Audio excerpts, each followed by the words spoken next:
from Polk County Public Libraries, and today I'm going to show you how to make this month's Teen Take and Make Kit, which is a sock donut. How cute is that? So when you're making this at home, you will need a pair of scissors and also a hot glue gun.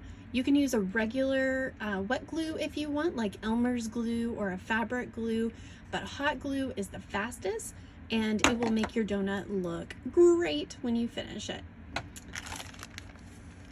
You can pick up a Teen Take and Make Kit at the Columbus or Saluda Library this month, and inside it has the materials to make a sock donut. So you've got a container of some sprinkles, and your sprinkles may be sequins, they might be little pom-poms, they might be beads, but it will make your donut look really festive at the end.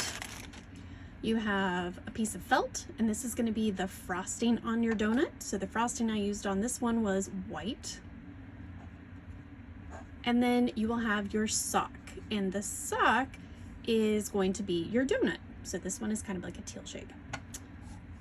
All right, so grab all of your materials and follow along with the video, and we will make a donut together.